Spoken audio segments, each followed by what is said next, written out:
Yeah, you ain't surprised at that. In fact, many of our women don't cook, and they go around saying they think it's something to be proud of. I don't cook. They brag on it. I don't cook, I don't clean, but let me tell you, I got this ring. Many of our young girls can't boil water, can't boil an egg, can't do anything. And they think that's cute because we don't have mothers in the community anymore as much teaching how to cook. We buy everything out. We don't know what we eat. Snails, raccoons, squirrels.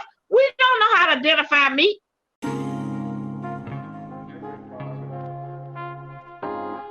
And so our families have been so torn apart, and we have been made to hate each other.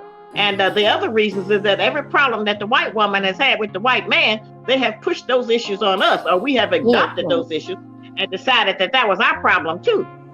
When I keep saying we don't have nothing to do with the white woman and what she got going with her man. We trying to deal with our own. And as a result of our frustration and our anger, many of our men have left us to go to women of other nationalities because they feel like they can get along with them better. It's not because they're better women, but they haven't suffered the same kind of traumas that we have from childhood growing up, what we saw, what we did, and all of the things we had to go through. And so their mood is better. They ain't mad all the time like us. You know, we be uptight. We have unrealistic expectations, you know, and the unrealistic expectations has been our downfall. We have made up ideas about what a relationship and a husband or a man is supposed to be like. You know, we don't mind having a man as long as he don't act like a man. You know, we could be with him, but if we start coming up in that trying to give some instructions or say how he wants things or what we supposed to do, we go get everybody then. No, you trying to tell me what to do. Somebody need to tell us what to do. It's obvious we don't know what to do. You know, everywhere I go, people say that final thing. You know, we just need to come together. You know, we just need to get in unity. Well, most of us can't get in unity with the people we live with the people we've been with all our life. We can't get in unity with them. So that can't be the total goal. We're going to have forced unity. See, not getting along is a luxury. Being able to disagree, break up, make up, and all of that, that's a luxury. But there will come a time based on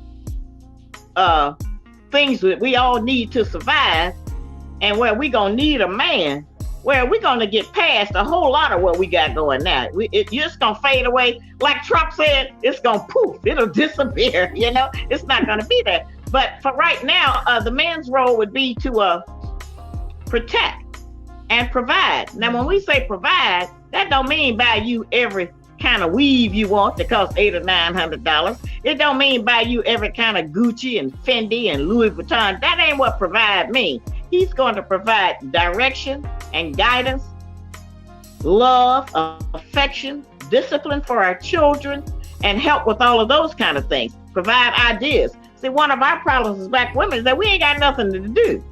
You know, other than work for white people, we don't have too much to do. You know, I go to the church, and many of us treat the people at the church and the minister like we should be treating our man at home. So, you know, we have it all mixed up. So those are some of the things that the man needs to do. He needs to not let women let us get away with things, because the moment we get away with sneaking a line, we really open it up and do that a lot more because we think we've got him tricked. And that's one of the reasons that so many black women were angry with me for putting out the Black Man's Guide to Understand the Black Woman, because our men needed a heads up. And even with that, it's hard for them.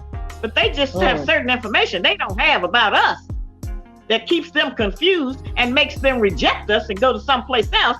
He's outside looking for peace of mind. Yeah, because we're not that familiar with peace. We're just familiar with getting dressed up and putting on eyelashes and, you know, maybe even going to school. More of us are graduating from college. More of us are getting PhDs. You know, we got good credit cards. We got a whole lot of things, cars, but it hasn't made us happy. We're still sitting around talking about why we don't have companionship, which is the ultimate goal. It don't have to be marriage. It can just be some good companionship, you know, because we're alone. So with our women, one of the first things we need to deal with is nutrition. Women historically have been assigned that duty and have accepted that role because food, as I said, is what sustains life. And eating the proper food, we can decide how long our men and our women live, and our children. But it's what we feed them. And so eating out every day, while it's convenient, because we giving our all of our energy to the white people on the job, So when we come home, we tired. So it's easier to pick up McDonald's or some other kind of junk and bring it home and feed it to our children until our children get so accustomed to eating it that they don't even want good food. They don't want vegetables. That's who we have been unjust to ourselves. And so we can set a better example. And just cooking. I talk about cooking all the time. I don't know how so many of us have missed that. Cooking food and invite somebody over for dinner. You have somebody at least for some company sometimes, because most of our men are lined up every evening somewhere to buy some kind of filthy, greasy food because they don't have nothing to eat. I talked to a young brother the other day. He told me he don't even know no women that cook. Start with his mother. Yeah, you ain't surprised at that. In fact, many of our women don't cook, and they go around saying they think it's something to be proud of. I don't cook. They brag on it. Many of our young girls can't boil water, can't boil an egg, can't do anything, and they think that's cute because we don't have mothers in the community anymore as much teaching how to cook. We buy everything out. We don't know what we eat. Snails, raccoons, squirrels. We don't know how to identify meat. And so we, as women, our role needs to be satisfied with less. Stop trying to keep up with everybody else who don't own nothing, but try to buy everything that the enemy and the Asians make. We need to pull back some from that. You know, we think that our men only like us for how we dress, or our eyelashes, or our fake breasts, or buttocks, and all of that. That's not what they're looking for in us. And so we keep them so sexually stimulated, overstimulated, that they don't have time to consider anything else about us, because we think that's the only way to get a man, and that's the only value that we have. We have other great values. We are the queen of the universe, the mother of civilization. And so we have other things to teach us. But our women need to lower their dress, stop going out naked, trying to get attention from strange men. Our women need to control their sexual drive, because we'll do anything, go crazy when we have that on us, you know. And what a lonely woman won't do, it's just anything. So we need to pull that back some and come down from so much throwing sex on our men, so that they can have time to consider something else. They don't have the kind of discipline that'll keep them from going for that. So we need to be in the mother, the first one that touch all of the people on the earth. That's what a mother does. We need to set a different example. We need to start dressing our children more modest. You can't wait till your daughter get 14 to tell her to stop wearing halter tops and booty shorts. You can't do that. You got to start her when she's a tiny little child about being modest, you know, and how to dress. And so people say all the time to me, yeah, you talking all that old school. Now I'm talking about what worked, because what y'all got going is not working. Our women are overweight. We big and fat and try to convince somebody that looks good. Our men are overweight. Now you're talking about high blood pressure, diabetes, high cholesterol, heart disease. And so the stress of racism in this country already puts that on us. We're 17, 18 generations up from slavery. And as I said, that's why I wrote that book, Are You Still a Slave? To help us to understand that we're still practicing the same behavior. And we're not always forced to, but as long as we practice the same behaviors that we do and go for the things we go for, then the enemy understands that they still have control over us. And we have lived in a society where our man has been disenfranchised. We have run them crazy at home, and they've been around so many women, they grow up and talk like women and act like women. You know, when we dragging our son to the beauty parlor to get our hair braided, and he got to sit in there and listen to women for 3 and 4 hours. Okay, when we take him over to our girlfriend's house and he got to listen to that. Well, see, a lot of that impacts upon his development. And there are some fathers who are unfit to be around their children, or the woman, or anybody else. But then there are a lot of other great fathers who are qualified to help nurture their child and co-parent, but we don't deal with them because we're mad at them. The child ain't mad. Well, we used to identify with being black first and having a black man. But because of the women's liberation movement, now we try to identify as being female, and we got all of this here, you know, black girls do this and black women do that, you know, and we have not come up with a program as black women that honors our men as much as we honor ourselves, okay? It would not be us if it were not for him, okay? Well, everything is just a decision.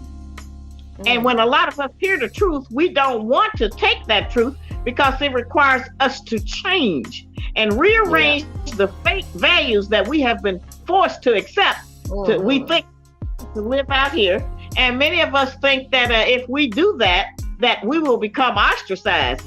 In order to rebuild our nation, you have got to be brave. You have got to step out on the truth, and we don't keep needing a God that we can love. We need a God that loves us. That's different. It's a lot of basic things we have not done that any people who are trying to survive would ordinarily do. And then we want to come out here and think we should get the top man and that he should go along with any nonsense we practice just to have sex with us. Some people have, and their life is better. Some women have and some men have. Now, I know that our brothers are broken. Many of them have had such a hard time. You know, we don't even know what it's like to be a black man in America. They're hunted down like wild animals. And they are killed unjustly. It doesn't matter. You know, rather, it used to be in the wrong place at the wrong time. Now, any place is the wrong time for our men. And because of the women's lib movement and the big mouth many of us have developed out here trying to talk and yell and jump up in men's faces, now the enemy treating our women like they treat our men. They throw them down, shoot them, anything. You know, so we need to see these patterns and recognize that all that jumping up and down in church every Sunday morning ain't getting us nowhere. We ain't getting no benefit from that. It's just a play to go and let off steam, let off stress, but it's not building what we need to build. Every black church in America should be donating money to educate 5 or 10 children in their communities. Absolutely. They have the money. Stop giving it to the pimp, to the preacher. He's a master pimp. Women look for a pimp. They want a man that tell them what to do. They just don't want no accountability with it. And so he's out there collecting the money up, living a high life, when the people in the community are in need. Well, it's very important right now because our birth numbers are down. And I don't know if black people realize that. You know, they have offered us the abortion as a form of birth control. And so a lot of our younger women, they just get 3 or 4 abortions a year and use it for birth control because they're offered to us free. They're in our communities and a lot of things. And sometimes we don't even tell the men that we are pregnant. Or sometimes we'll go around to 3 or 4 men and tell them we're pregnant and need an abortion and collect $500 or $600 from each one of them. So we've done a lot of things about that. The structure of family has been so destroyed for us. It is really very sad. See, for many years, in fact, even right after slavery and during slavery, after slavery especially, we had more black families, more black men marrying black women, women with the men, than we have now. Because we have changed our opinion of each other, and so many things have happened to tear down our moral compass. And so one of the other things that has happened is that the enemy couldn't come up with anything that would break up our families in a certain way. Okay? But when they came up with crack separated the mother from the cub. We had never had anything that separated the mother from her baby. Crack did that. And so when that broke up, then, you know, now we're dealing with the grandchildren and great-grandchildren and great-great-grandchildren of the crack addicts, and they're traumatized. There are studies that say that when people are traumatized, it takes 17 generations to come up out of that trauma. That might be us. It may take us as long as we were in slavery. It may take us that long to come up out of it. We haven't been free. It's been under 100 years. We don't have a big history to talk about having no freedom just because we got some football stars and basketball and Oprah and a few of those people. That doesn't mean that we're free because a few of us have figured out how to make some money. Yeah.